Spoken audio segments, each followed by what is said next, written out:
এখান থেকে 610 ঈসাই সালে চলে যাই। নবী আলাইহিস সালাতু ওয়াস সালাম যখন দুনিয়াতে আসছেন, নবুয়তি পেয়েছেন, দেখেন তো কোনো মুসলমান ছিল তখন? কথা বলেন। কোনো মুমিন ছিল না? একজনও ছিল না। একজন মুসলমান ছিল না, একজন মুমিন কেউ ছিল না। তিনিই প্রথম নবী, ঠিক না? আপনারা জানেন পুরুষদের মধ্যে প্রথম ঈমান গ্রহণ করেছেন আবু বকর রাদিয়াল্লাহু তাআলা। মহিলাদের মধ্যে সর্বপ্রথম ইসলাম গ্রহণ করেছেন খাদিজা কুবরা রাদিয়াল্লাহু তাআলা আনহা। বালকদের মধ্যে সর্বপ্রথম ইসলাম গ্রহণ করেছেন আলীউল মুর্তজা রাদিয়াল্লাহু তাআলা আনহু। আর গোলামদের মধ্যে সর্বপ্রথম ইসলাম গ্রহণ করেছেন যায়েদ ইবনে হারেসা রাদিয়াল্লাহু তাআলা। এই চারজন সর্বপ্রথম ইসলাম গ্রহণ করেছেন না? নবুয়াতির পঞ্চম অথবা ষষ্ঠ বছর, নবুয়াতির পঞ্চম অথবা ষষ্ঠ বছর ওমর ইবনে খাত্তাব রাদিয়াল্লাহু তাআলা আনহু ইসলাম গ্রহণ করেছেন। নবুয়াতির পঞ্চম অথবা ষষ্ঠ নবুয়াতি বৎসর। তখন মুসলমানের সংখ্যা ছিল, পুরুষদের সংখ্যা ছিল 39 বা 40, 39, আর মহিলাদের সংখ্যা ছিল 11 জন। ওমর ইবনে খাত্তাব রাদিয়াল্লাহু তাআলা আনহু 27 বছর বয়সে তিনি ইসলাম গ্রহণ করেন। নবী আলাইহিস সালাতু ওয়াস সালামের 13 বছরের ছোট ছিলেন। ওমর ইবনে খাত্তাব রাদিয়াল্লাহু তাআলা আনহু নবী আলাইহিস সালাতু ওয়াস সালামের 13 বছরের ছোট। 27 বছর বয়সে ইসলাম গ্রহণ করেছেন। তিনি ইসলাম গ্রহণ করার পরে পুরুষদের সংখ্যা কত হইল? 40। কথা বলেন। কিন্তু তখন নবুয়াতের বয়স 5 বা 6। নবুয়াতের বয়স কত হয়ে গেছে? এই 5 বছর 6 বছর বয়সে মাত্র কথা কয় না। মহিলাদের মধ্যে 11 জন। এই 5 বছর 6 বছর বয়সা দাওয়াত দিয়া মাত্র 40 আর 11 51 জন, 51 জন বা 52 জন ইসলাম গ্রহণ করেছে। আচ্ছা বলেন তো, নবী নূহ আলাইহিস সালাতু ওয়াস সালাম তিনি দাওয়াত দিতে আসেন, 950 বছর দাওয়াত দিচ্ছেন। 950 বছর, কত বছর ভাই? মুসলমানের ঈমানওয়ালার সংখ্যা কোন রওয়ায়াতের মধ্যে আসে 70, কোন রওয়ায়াতের মধ্যে 80 জন, কোন রওয়ায়াতের মধ্যে আসে 40 জন মাত্র। যাই হোক, 40, 70 বা 80 এই হলো সংখ্যা। আচ্ছা বলেন তো, নবী নূহ আলাইহিস সালাতু ওয়াস সালাম 950 বছর দাওয়াত দিছেন, মাত্র 40 বা 70 বা 80 জন লোক ঈমান গ্রহণ করছে। এতে কি নবুয়াতের কোনো কমতি হয়েছে? তার ফজিলাত কমছে? ফজিলাত কমে, তার নবুয়াতের কমতি হয়নি। নবী আলাইহিস সালাতু ওয়াস সালাম 5-6 বছর দাওয়াত দিয়ে মাত্র 40, আর মহিলারা 11 জন, 51 জন ইসলাম গ্রহণ করছে। এতে নবুয়াতের কোনো কমতি হয়েছে? আমি কি বুঝাতে চাই? আধিক্যতা, সংখ্যাগরিষ্ঠতা এইটাই কামিয়াবির বা হকের আলামত না। এইটাই কামিয়াবি এবং হকের এটা প্রথম মাথার মধ্যে নিতে হবে। প্রথম মাথা মায়ে যদি খেয়াল দিই, কথা না বলল, কথা না বল। আচ্ছা বলেন তো, নবী নূহ আলাইহিস সালাতু ওয়াস সালাম এত বছর দাওয়াত দিয়ে মাত্র এই কয়জন, কিন্তু দাওয়াত কি বন্ধ করছে? এই আমি এই কথাগুলি বলার পরে সামনে বয়ান করতেছি, মাত্র এক অসুলটা বাতাই যে আমাদের সমস্যা কোন জায়গায়, আমাদের সমস্যাটা কি, এটা প্রথম বুঝতে হবে। নবী আলাইহিস সালাতু ওয়াস সালাম মাত্র 5-6 বছর বয়সা এই 40-52 জন মানুষ ঠিক করছে। দাওয়াত কি বন্ধ করছে? কিন্তু আমাদের সমস্যাটা কি? আমাদের সমস্যাটা হলে যখন একটু মানুষ দাওয়াত গ্রহণ করে না, তখন পেরেশান হয়ে যায়, মায়ুস হয়ে যায়, আমাদের দুর্বলতা চলে আসে। এইটা হলো আমাদের খতরনাক, এইটা দোষ। শোনেন, দাওয়াত গ্রহণ কেউ যদি না করে সেই দোষ আপনার না, আপনি যদি দাওয়াত না দেন সেই দোষ আপনার। নবী নূহ আলাইহিস সালাতু ওয়াস সালাম 950 বছর দাওয়াত দিচ্ছেন, বেশি মানুষ দাওয়াত গ্রহণ করে নাই, এতে নবী নূহের কোনো 5-6 বছর দাওয়াত দিয়ে মাত্র এই কয়জন লোক নবী আলাইহিস সালাতু ওয়াস সালাম, সুবহানাল্লাহ, তার চেয়ে সম্মানিত, দামি, উঁচা মর্যাদার আর কেউ আছে? আল্লাহর পরই তার মর্যাদা। তার দাওয়াতেও যদি মানুষ এত বেশি না শোনে, তা আপনি আমি মায়ুস হয়ে যাই কেন, পরেশান হই কেন? দেখেন নবী আলাইহিস সালাম কাজটা কি করেছেন। আমি যে কথাগুলি বলছি এগুলি মনে রাখার মতো না, এগুলি একেবারে স্মরণে রাখার মতো, এগুলি মনে থাকবে ইনশাআল্লাহ, আশা করি। এগুলি মাথার মধ্যে রাখলে দেখবেন কোনোদিন পরেশানি আসবে না, কোনোদিন দুর্বলতা আসবে না।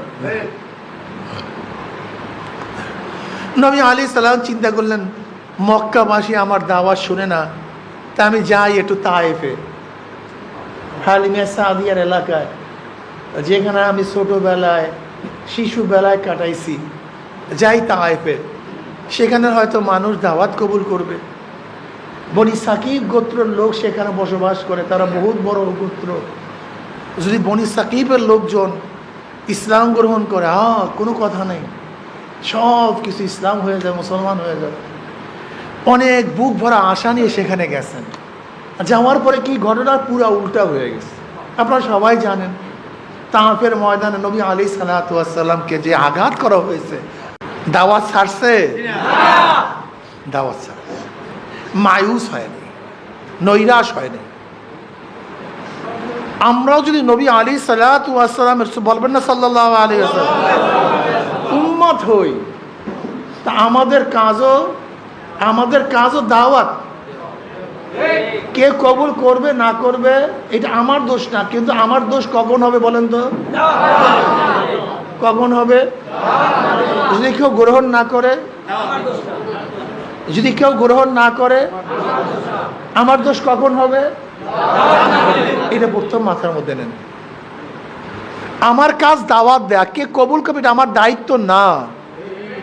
ইন্নাকা লা তাহদি মান আহবাবতা ওয়ালাকিন্নাল্লাহ ইয়াহদি মান ইয়াশা। কে হেদায়েত পাবে কি হেদায়েত পাবে না, দায়িত্ব নবীরও না। আল্লাহ পাক কি বলেন? ইন্নাকা লা তাহদি মান আহবাবতা, হে নবী, আপনি যাকে ভালোবাসেন ইচ্ছা করলেই আপনি তাকে হেদায়েত দিতে পারবেন না। হেদায়েতের মালিক কে? যদি নবী আলাইহিস সালাতু ওয়াস সালামের ব্যাপারে আল্লাহ পাক বলেন যে আপনি যাকে মহব্বত করেন তাকে হেদায়েত দিতে পারবেন না, তা আপনি আমি কে, কি, কোন পর্যায়? কিছুই তো না। এরপর আমরা মনে করি আখিরি জমানায় আসার কারণে আল্লাহ আমাদেরকে অনেক ভালোবাসছেন। আমাদের মতো কমবক্ত নালায়েকদের কথায় মানুষ দ্বীনের পথে আসতেছে, এইটা মনে করি আমাদের কিচ্ছু না, এটা নবীর দোয়া। নবী আলাইহিস সালাতু ওয়াস সালাম উম্মতের জন্য দোয়া করেছেন। এই দোয়ার কারণে আপনার মতো আমার মতো নালায়েক কমবক্ত যাদের কোনো গুণ নাই, এদের দাওয়াতেও কিছু মানুষ দিনদার হয়, ঠিক না ভাই? আল্লাহ পাক কি বলেন? উদু আমর, আদেশ করছেন, উদু ডাকো, আদেশ কে করছেন? উদু ইলা সাবিলি রব্বিক, তোমার রবের রাস্তার দিকে সবাইকে ডাকো।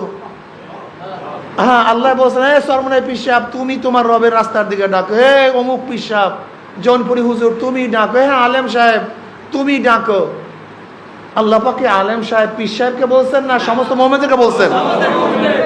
আপনাকে অবশ্যই মনে রাখতে হবে, আপনি পীর সাহেব হন অথবা না হন, আপনি আলেম হন অথবা না হন, উদু ইলা সাবিলি রব্বিক, এই আদেশের মধ্যে যারা কলেমা পড়েছেন প্রত্যেকে আছেন, যারা কি পড়েছেন? এখন যদি বলেন হুজুর আপনি আমাকে ডাকেন নাই বিধায় তো আমি আসি নাই, দায়িত্ব দেন নাই বিধায় করি নাই, দায়িত্ব দিন নাই বিধায় অমুক জায়গায় যাই নাই, আপনাকে কে দায়িত্ব দিয়েছে? খোদা আল্লাহ। কে দায়িত্ব দিছে? উদউ ইলা সাবিলি রাব্বিক, ডাকো সমস্ত মানুষকে আল্লাহর রাস্তার দিকে। উদউ ইলা সাবিলি রাব্বিক বিল হিকমা ওয়াল মাউইজাতিল হাসানা ওয়া জাদিলুম বিল্লাতি হিয়া আহসান। সুন্দর সুন্দর বয়ানের মাধ্যমে, আলোচনার মাধ্যমে, উত্তম কথার মাধ্যমে, যুক্তির মাধ্যমে মানুষদেরকে আল্লাহর রাস্তায় ডাকতে থাকে। আমি এখান থেকে বলতে চাই, যদি কেউ আপনাকে দায়িত্ব দেউক অথবা নাই দেউক, আল্লাহ আপনাকে দায়িত্ব দিয়েছেন আল্লাহর দিকে ডাকার জন্য। কাজে আপনারা সবাই আল্লাহর দিকে ডাকবেন তো? যদি আমি না ডাকি, কেউ যদি না ডাকে, আপনাকে ডাকতে হবে, এটা আপনার দায়িত্ব। নবী আলাইহিস সালাতু ওয়াস সালাম কি বলেছেন? বুখারীর মধ্যে রওয়ায়াত আছে, বাল্লিগু আন্নি ওয়ালাউ আয়া। বাল্লিগু, বাল্লিগু, পৌঁছায়া দাও, সবাইকে ইত্তলা দাও, জানায়া দাও, আমার থেকে যা জানো তাই, যতটুক জানো জানিয়ে দাও। বুখারীর মধ্যে রওয়ায়াত আছে, বাল্লিগু আন্নি ওয়ালাউ আয়া। আপনাকে আমাকে কে দায়িত্ব দিয়েছেন? আপনার আমার নবী। বাল্লিগু, পৌঁছায়া দাও, বাল্লিগু, পৌঁছায়া দাও। আপনার আমার নবী আমাকে দায়িত্ব দিয়েছেন, আপনাকে দায়িত্ব দিয়েছেন, প্রত্যেক উম্মতকে দায়িত্ব দিয়েছেন। এখন আপনি কেন এই দায়িত্ব থেকে অবহেলা করতেছেন? এই দায়িত্ব তো আমি দেই নেই, এই দায়িত্ব কোনো সংগঠন আপনাকে দেয় নেই, এই দায়িত্ব আল্লাহ আল্লাহ রসুল আপনাকে দিয়েছে। প্রিয় ভাইয়ার আমার, আমি চন্দ্রমোহনে আসলেই একটা কথা বারবার শুনে, চন্দ্রমোহনের মানুষ গরিব। আমি তো একজনকে গরিব দেখি না। বলে কেন গরিব দেখি না কেন? আচ্ছা, আমাকে পুরা চন্দ্রমোহন ইউনিয়নের একজন লোক দেখায় দেন যারা একটা দিন না খেয়েছিল, একটা দিন খানার অভাবে না খেয়েছিল, একটা জনগণ বের করে দেন তো। বস্ত্রহীন একটা লোক দেখায় দেন তো।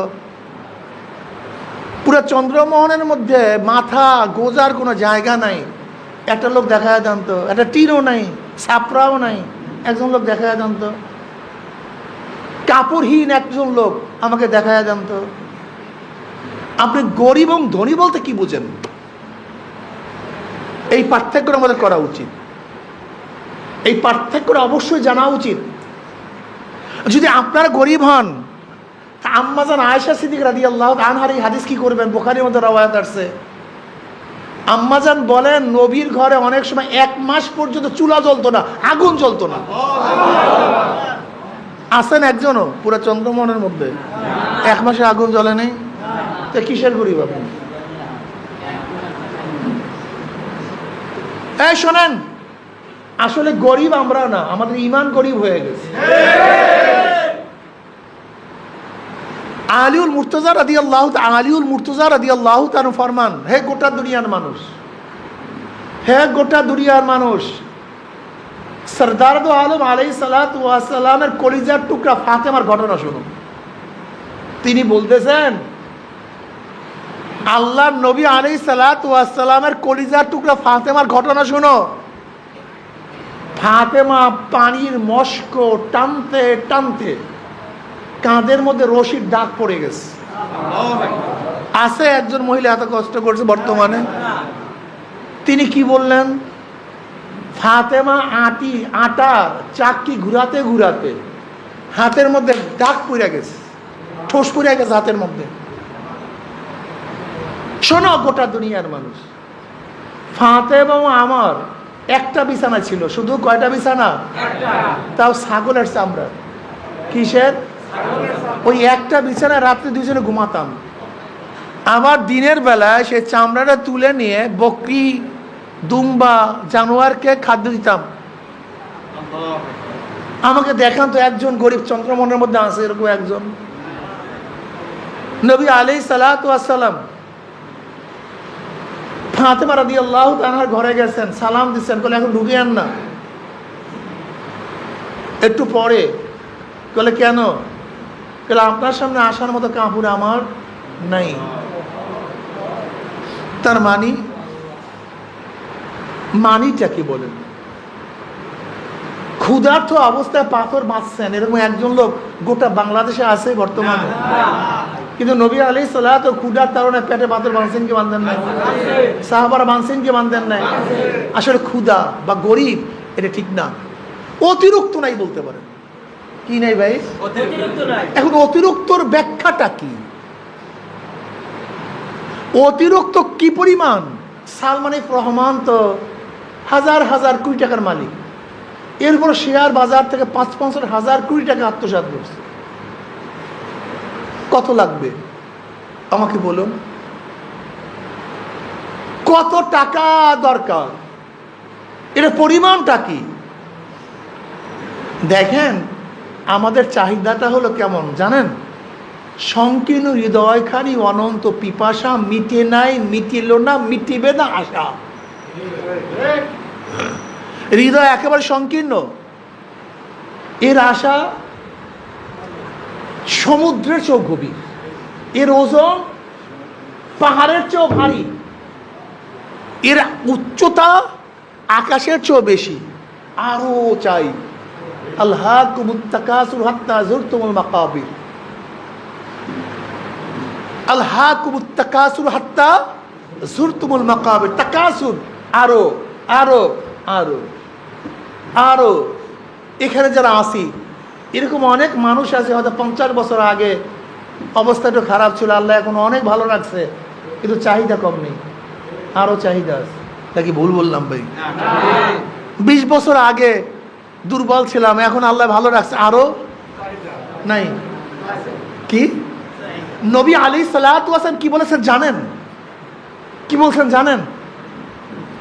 এই যে মানুষের এই চামড়ার মুখ দেখেন না, মানুষের মুখ, কবরের মাটি এই মুখের মধ্যে পড়ার আগ পর্যন্ত এই মুখের চাহিদা কেউ বন্ধ করতে পারবে না, কেউ না। আজকে আপনি 500 টাকার মালিক, পরের দিন 1 লক্ষ টাকার মালিক, আরো চাই। 1 কোটি টাকার মালিক, আরো চাই। 100 কোটি টাকার মালিক, আরো চাই। 1000 কোটি টাকার মালিক, আরো চাই। 10,000 কোটি টাকার মালিক, আরো চাই। এ চাহিদা। এই না, সহজ কথা বুঝেন না কেন? যারা জুয়া খেলে, জুয়া খেলার পরে সব হারায় কেন? কারণটা কি? এই পাবো, এই পাবো, এই পাবো, এরপরে কিছু নেই, সব শেষ। চাহিদা মানুষের, এইটাই মানুষের চাহিদা। এটা কেউ কোনোদিন বন্ধ করতে পারবে না, এটা সম্ভব না। চন্দ্র মোহনের মানুষের গরিব না, আমাদের ইমানটা গরিব হয়ে গেছে। আমাদের ইমান দেখেন, সাহাবারা, আপনারা সবাই জানেন আবু হুরায়রা রাদিয়াল্লাহু তাআলার ঘটনা। ক্ষুধার্ত অবস্থায় রাস্তায় পড়িয়াছিলেন, মসজিদের সামনে পড়িয়াছিলেন, ক্ষুধার অবস্থায় দাঁড়াতে পারেন না। মানুষ মনে করছে ভূতে ধরছে, তাকে পাড়াইয়া মানুষ গেছে। আবু হুরায়রা বলেন, আমাকে ভূতে ধরে নেই, আসলে ক্ষুধার তাড়নায় পড়ে আছে। মানুষ ভাবছে ভূতে ধরছে, এই জন্য পাড়াইছে আমাকে। প্রিয় ভাইরা আমার, নবী আলাইহিস সালাতু ওয়াস সালামের হাদিস জানেন আপনারা? নবী আলাইহিস সালাতু ওয়াস সালাম কি বলেন শোনেন? তিনি বলেন, আল্লাহ আমাকে দুনিয়াতে রাখিও গরিবদের সাথে। দুনিয়াতে রাখিও কাদের সাথে? আমাকে মৃত্যু দিয়ে গরিবদের সাথে, আমাকে হাসর নাসর করিও গরিবদের সাথে। আমি অনেক সময় চিন্তা করি, ঘটনা কি ধনীর চেয়ে গরিবরা দিনদার বেশি কেন? দেখবেন বড়লোকদের তুলনায় গরিবরা আলহামদুলিল্লাহ দিনদার। আমি অনেক সময় চিন্তা করতাম, ঘটনা কি? বড়লোকরা তো দিনদার বেশি হওয়ার কথা ছিল, ওদের অভাব নেই, অনাটন নেই, ওরা নামাজ পড়বে, রোজা রাখবে, ইবাদত করবে। কিন্তু বড়লোকদের তুলনায় গরিবরা দিনদার বেশি হওয়ার কারণটা কি? আমি তখন দেখছি আসলে আর কিছু না, গরিবদের পিছনে নবীর দোয়া আছে। নবী বলছে, আল্লাহ আমাকে রাখিও গরিবদের সাথে, আমাকে মৃত্যু দিও গরিবদের সাথে, আমাকে হাসন নাসর করিও গরিবদের সাথে। গরিবদের ফজিলত জানেন আপনারা? গরিবদের ফজিলত জানেন? কিয়ামতের ময়দানে ধনীদের তুলনায় গরিবরা 500 বছর আগে জান্নাতে যাবে। কত বছর? আল্লাহ আমাদেরকে ব্যবস্থা করি। 500 বছর আগে। আসলে বাংলাদেশে কেউ গরিব না, আমরা কেউ গরিব না, হয়তো কম ধনী, চাহিদা বেশি, আর কিছু না। কিন্তু যতদিন পর্যন্ত মুসলমান মুমিনরা গরিব ছিল ততদিন মধ্যে ঈমান মজবুত ছিল, বিশ্ব জয় করছে। যখন আমাদের মধ্যে ধনত্বতা বেড়ে গেছে, অহমিকা বেড়ে গেছে, ঈমানও দুর্বল হওয়া শুরু করছে। আমি কথাটা বুঝাতে পারিনি? প্রিয় ভাইরা আমার, ঈমানকে মজবুত করেন। ধনী গরিব কোনো ব্যাপার না।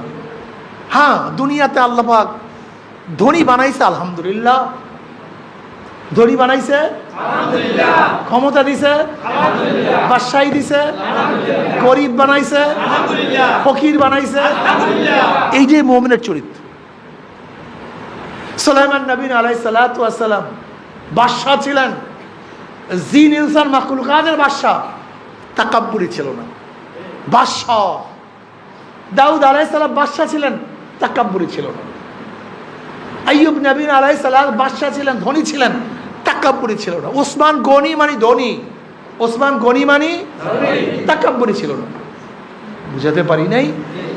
আল্লাহ যদি হাজার হাজার কোটি টাকার মালিক বানান, আলহামদুলিল্লাহ। যদি গোটা দুনিয়ার বাদশা বানান, আলহামদুলিল্লাহ। এটা আশ্চর্য হওয়ার কিছু নাই। লেকিন খবরদার, আমার ঘোরাবাদ, আমার ধনী, আমার ক্ষমতা যেন আল্লাহর থেকে আমাকে পৃথক না করে। আমার ধনট্য, আমার গরিবী, আমার ক্ষমতা না পাওয়া যেন আল্লাহর থেকে আমাকে আপনাকে পৃথক না করে। এটা সবসময় খেয়াল রাখবেন।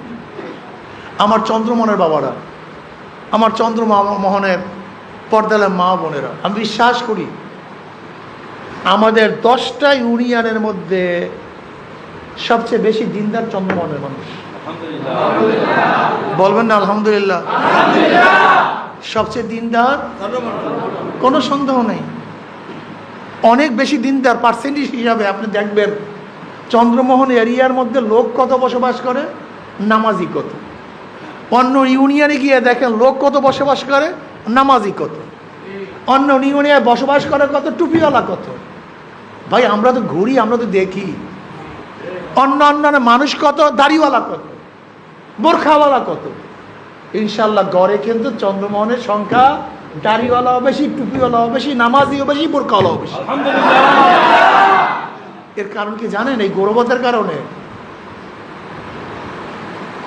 একটু গরিব হয়েছেন, এর জন্য আল্লাহর দিকে মনটা সবসময় ঝুঁকা ছিল। আল্লাহ, আল্লাহ রে, ওই যখন নদীতে নামছেন আল্লাহ দিও, যখন দানন আল্লাহ দিও, কাজটা আল্লাহ দিও। কিন্তু যখন পয়সা হয়েছে আল্লাহরে ভুলছেন।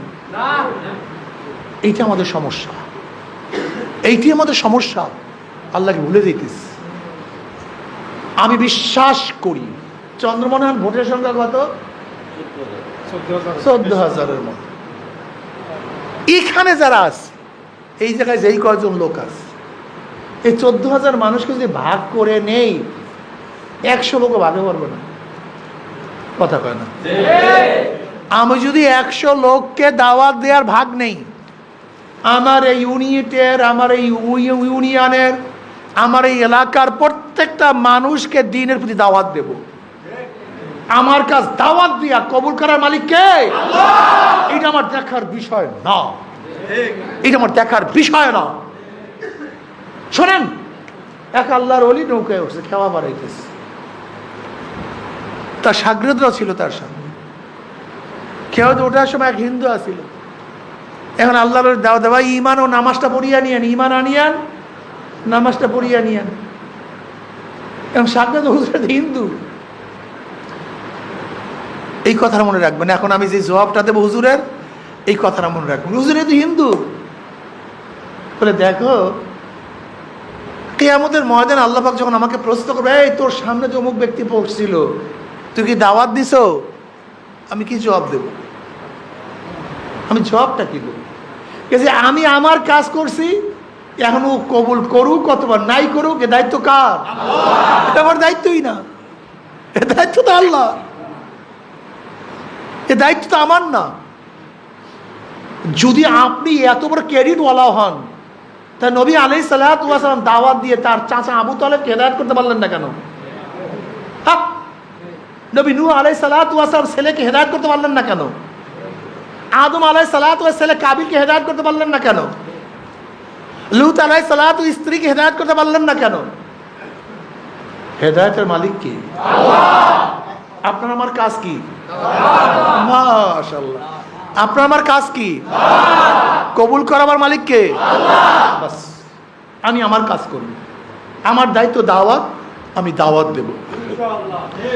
মনে রাখবেন, ইসলামী আন্দোলনের চরমনাইওয়ালারা মাওলাকে পাওয়ার জন্য কাজ করে। কাকে পাওয়ার জন্য? আমি মাওলাকে চাই, আমার খেলাই মাওলা। মাওলাকে ছাড়া আমি কিচ্ছু বুঝি না, আমার খেলা মাওলা। আমি মাওলাকে পাইতে চাই, মাওলাকে রাজি খুশি করতে চাই।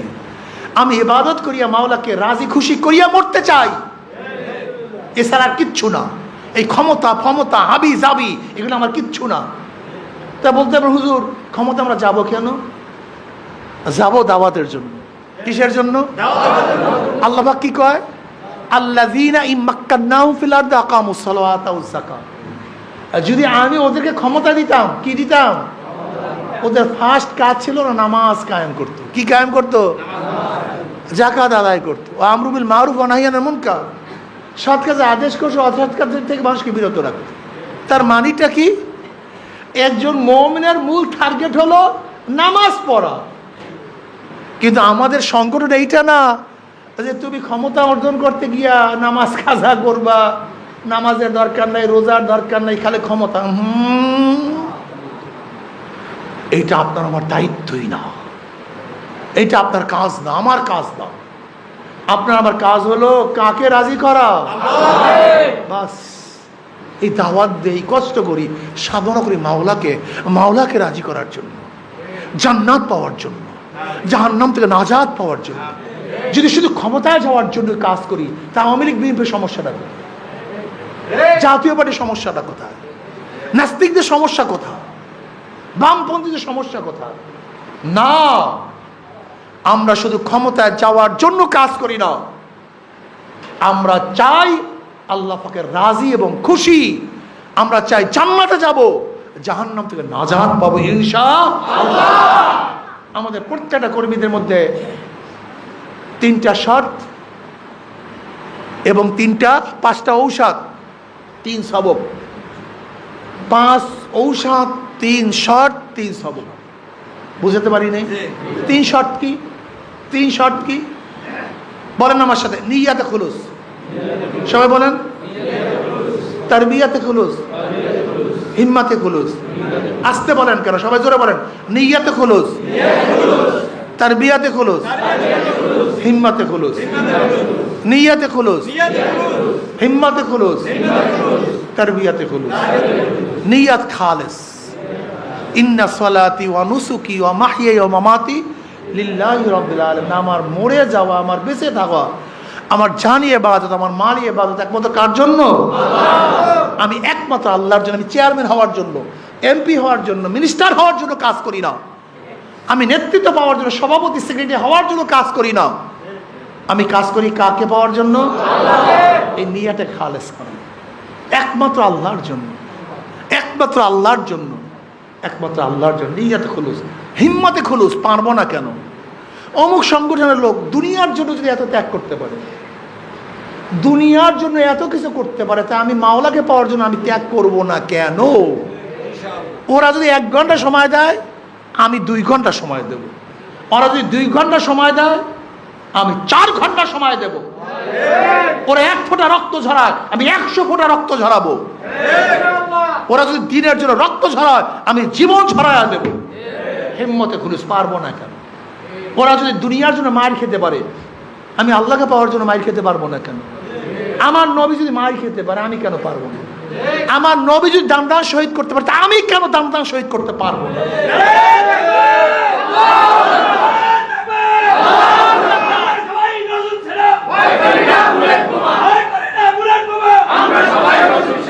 এই হিম্মাতে খুলুস। পারবো না কেন? পারতে হবে ইনশাআল্লাহ। আমার নবী আলাইহিস সালাতু ওয়াস সালাম যদি দাওয়াত দিতে গিয়ে হিজরত করতে পারেন, আপনি আমি পারবো না কেন?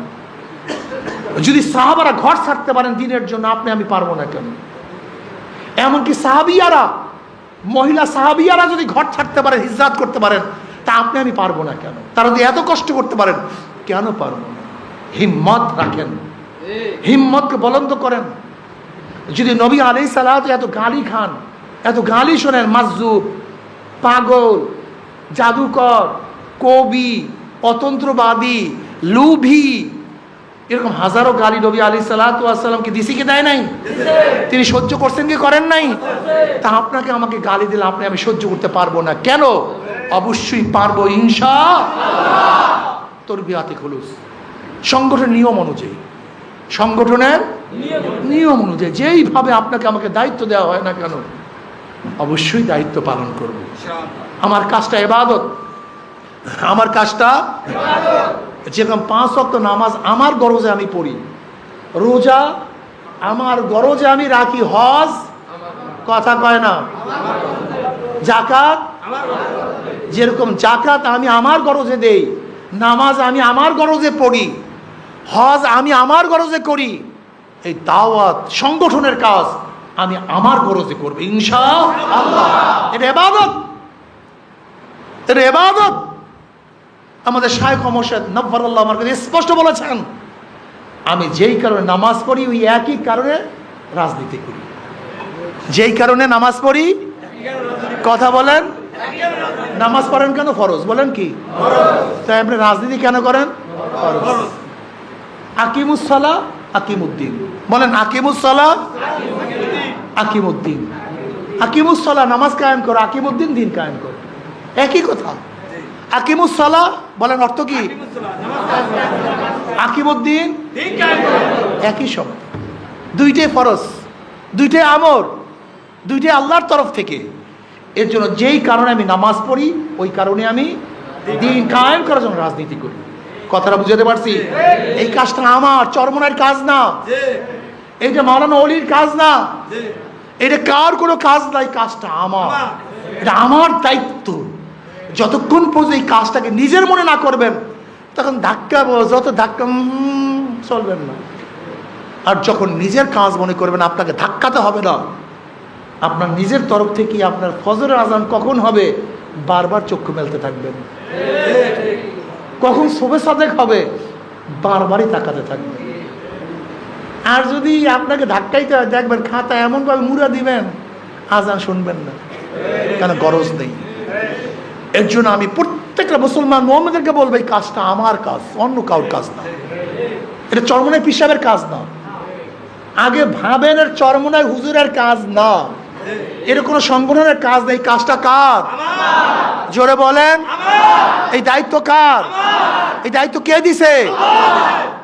এই আমাকে দাওয়াত দেওয়ার দায়িত্ব আল্লাহ, আল্লাহ রসুল দিছে, কে কোনো ঝামেলা নেই ইনশাআল্লাহ। আজকের থেকে এখানে যারা উপস্থিত আছেন, আমরা কি হিম্মত করতে পারি না? আমরা কি হিম্মত করতে পারি না? এই কয়জন লোক যদি চন্দ্রমোহন এরিয়ার মধ্যে উল্কার বেগে ছুটতে থাকে, দাওয়াত দিতে থাকে, অন্তরের থেকে দাওয়াত দিতে থাকে, আমি বিশ্বাস করি মাত্র একটা মাস যদি দাওয়াত দেন, কয়টা মাস? পুরা চন্দ্রমোহনের চেহারা পরিবর্তন হয়ে যাবে ইনশাআল্লাহ।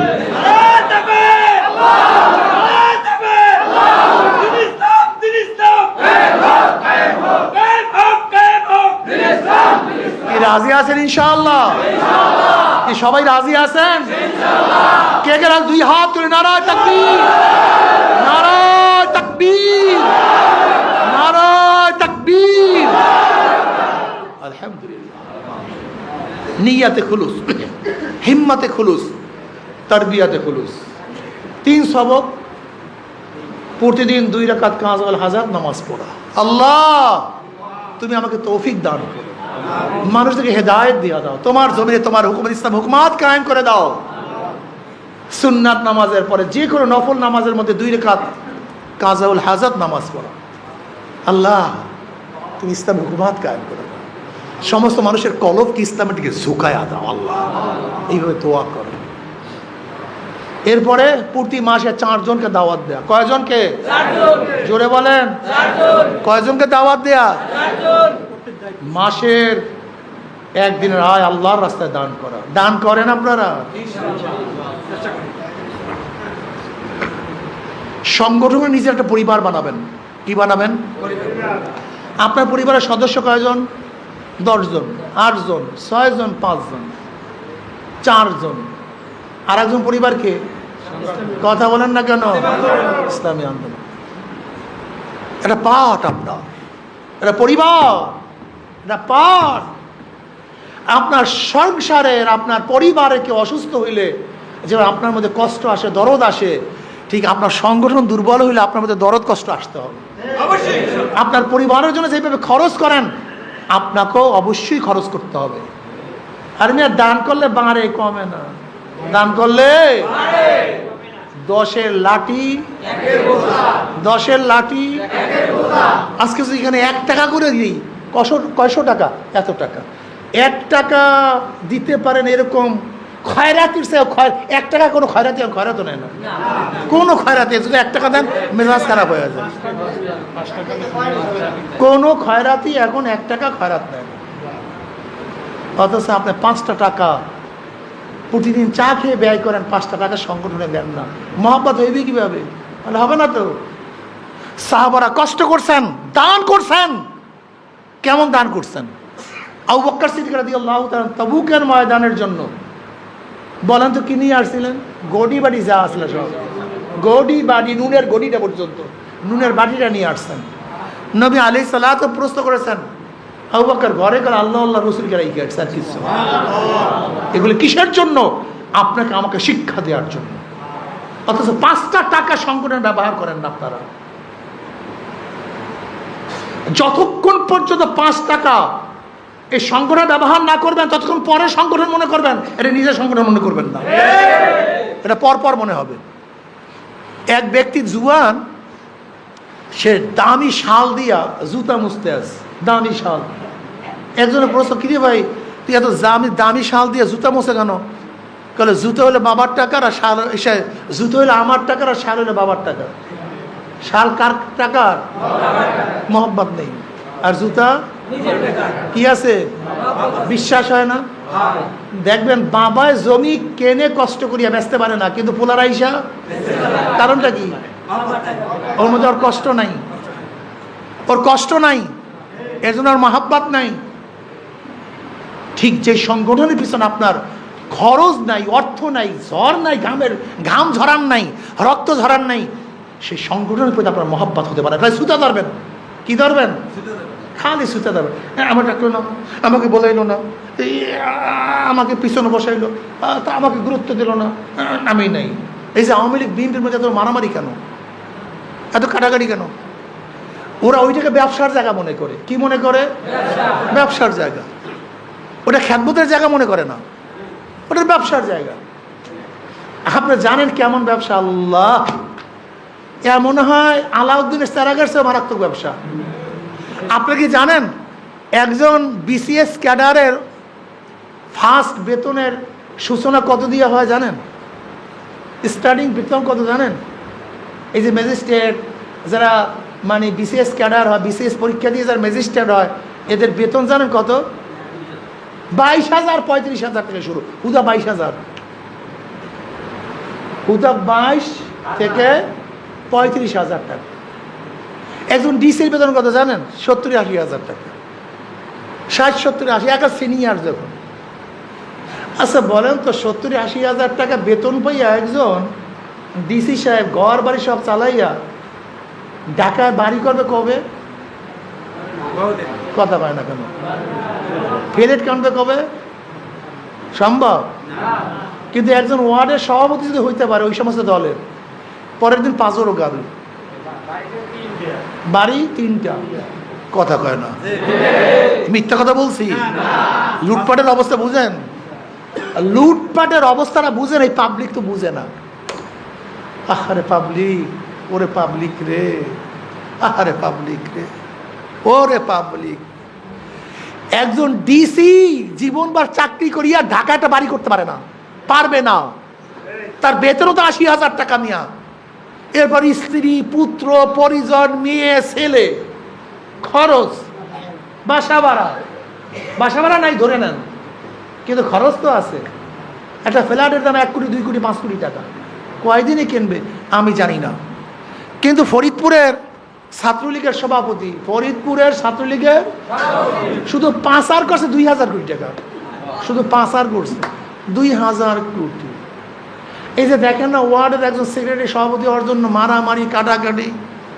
আপনি জানেন এই মাত্র ৫ই আগস্টের পরে, এই ৫ই আগস্টের পরে এই ১ বছরের মধ্যে কত মানুষ কত কোটি টাকার মালিক হয়েছে আপনারা বিশ্বাস করতে পারবেন না। যাদের অফিসের মধ্যে উন্দুর আসতো আর যাইতো, বাতি ছিল না, চেয়ার ছিল না, এখন সেই সমস্ত অফিসের মধ্যে এসি, ৫ গাড়ি, ব্যাপার সেবার ভিন্ন। এই মাত্র ১ বছরের মধ্যে, এই ১ বছরের মধ্যে তুমি আমি টুনটুনা টুনটুন, টুনটুনা টুনটুন, টুনটুনা টুনটুন। আরে মানুষ রে, পাবলিক। যাই হোক, ওরা দুনিয়ার স্বার্থে কাজ করে। তোমাকে আমাকে কুলুর বলদ, তোমাকে আমাকে কুলুর বলদ বানায় নে। পয়সা ৫০০ টাকা, ১,০০০ টাকা, হুন্ডার পয়সা নে। বিজনেস খরচ করবো ১০০ কোটি টাকা, আয় করব ১,০০০ কোটি টাকা।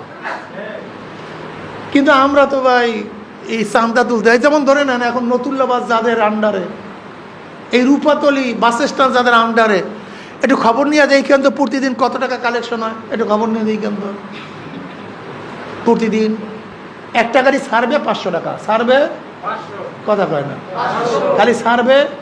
এখন কত হাজার গাড়ি প্রতিদিন সার্ভে দেখেন তখন কত লাখ, কত লাখ। তারা যদি চন্দ্রমোহনে ইলেকশনের সময় ৫ কোটি ১০ কোটি টাকা ব্যয় করে, আর আমরা তো হারাম, এই রক্তের মধ্যে ১ ফোঁটা হারাম নেই, ১ ফোঁটা না। আমার বাবার রক্তের মধ্যে ১ ফোঁটা হারাম নেই, আমার দাদার রক্তের মধ্যে 1 ফোঁটা হারাম নেই। কত শয়তানরা কয় যে হুজুররা জমি ঠকায় খায়। আজ পর্যন্ত শয়তান, আজ পর্যন্ত কোনো শয়তান প্রমাণ দিতে পারে নাই। ওপেন চ্যালেঞ্জ কতবার দিলাম, ওপেন চ্যালেঞ্জ কতবার দিলাম। আর শয়তান যদি ১ শতক জমি কাউ ঠকাইয়া খাইছে প্রমাণ করতে পারো, তাহলে ১ শতকের জায়গায় ১০০ শতক দেব, সবার সামনে মাপ চাবো। এই সাংবাদিকের যুগে, মিডিয়ার যুগে বর্তমানে কোনো কিছু গোপন রাখার কোনো কায়দা আছে? এরপরে মানুষ এত পাড়া হয় কেন আমি বুঝি না। এই যুগে কোনো জিনিস গোপন থাকার, আর আমাদের শত্রু পায় পায় শত্রু মিয়া। এই গত মেয়ের নির্বাচনে ভাই আমার বিরুদ্ধে আওয়ামী লীগওয়ালারা শুধু একটা বদনাম বাড়ি করার জন্য, খালি হুজুর একটা বদনাম কিভাবে একটা ডকুমেন্টস দেবে না, কত যে চেষ্টা করছে একটা ডকুমেন্টস দেওয়ার জন্য। একটা ডকুমেন্টস দে, আপনি বুঝেন? যদি আল্লাহ না করুক আমাদের যদি ৩ পরিমাণে কোনো কিছু হইতো, বাংলাদেশের মধ্যে মুহূর্তের মধ্যে কি হয়েছে মানে বুঝেন নিয়া, কি হয়ে যেত। দেখবেন যুগান্তর পত্রিকার একটা ছবি দিয়া আমার পাশে একটা মহিলা সেট কইরা কলে হুজুরে হুজুরে সেরিলে ধরা খাইছে। দেখেন নাই? কেউ দেখছেন কিনা চাই না। ফেক আইডি দিয়া মিথ্যা সরাইয়া দেয়, হুজুরা জমি খায়, খালি মুখে কয় আসপর প্রমাণ দিতে। ওই প্রথম 2001-এ যখন আসছে খালি চন্দ্রমনে প্রথম সরাই দিয়েছে হুজুরা জমি খায়। যখন চ্যালেঞ্জ দিলাম ১ শতকের জায়গায় কত দেবো, কথা কয় না। আজ পর্যন্ত একটা শয়তানও কাছে আসতে পারে না, আজ পর্যন্ত না, আজ পর্যন্ত না। শোনেন, চিল কানে নিছে, সিল। আপনি সিলের পেছনে খোঁজেন কেন? আপনি নিজে হাত ধরতে পারেন না কানের মধ্যে? যেই শয়তান বলবে যে হুজুর এইটা করছে ওইটা করছে, বলে ভাই ভাড়ার টাকা আমার, ভাড়ার টাকা, গাড়ি ভাড়া, চল কোন জায়গায় কি করছে চল। যেই বলবেন গাড়ির টাকা আমার, সব তোদের, তোকে নিয়ে যাবো, দেখো শয়তান ভাগছে, আসতে ভাগছে, কোনো জায়গায় যাবে। আমি কি বলতে চাই ভাই, এই রক্তের মধ্যে হারাম নাই, দাদার রক্তের মধ্যে হারাম নাই, বাবার রক্তের মধ্যে হারাম নাই। এখন তো আমরা এই নতুল্লা বাজার চান্দাও তুলতে পারি না, তা আপনাদেরকে ভুরি ভুরি টাকা দিব কেমনে? যদি দেই তা হারাম খাইতে হবে, কি করবো কন? আমি কোনটা করবো, হারাম খাবো নাকি সব হালাল অবস্থায় থাকবে ইনশাআল্লাহ? যদি জীবনেও কোনোদিন ক্ষমতায় না যাই, আমরা হারামের মধ্যে যাব তবে একটু কষ্ট করেন, ফায়দাটা কি জানেন? যদি আল্লাহ পাক রব্বুল আলামিন ইসলামকে ক্ষমতায় নেয় তাহলে 100 টাকা 100 টাকারই কাজ হবে, জনগণ শতভাগ খেদমত পাবে, আপনাদের বরদ্দা আপনাদের কাছে পুষবে, ওই লিক হবে না, বাইপাস হবে না, বাইপাস হবে না। এতটুকু বিশ্বাস রাখতে পারেন ইনশাআল্লাহ। কি আজকের থেকে ইনশাআল্লাহ সবাই দাওয়াত দেবো তো ভাই? কাকে রাজি করার জন্য? সরমনে হুজুরকে, অলি সাহেবকে, অমুককে, কাকে? এটা ঈমান রাখেন, আল্লাহ দেখে, কেউ না। কেউ আমাকে মহব্বত করুক অথবা নাই করুক, কেউ আমাকে জিজ্ঞাসা করুক অথবা নাই করুক, আমি আল্লাহর জন্য কাজ করি। কি দেবো না ইনশাআল্লাহ দাওয়াত?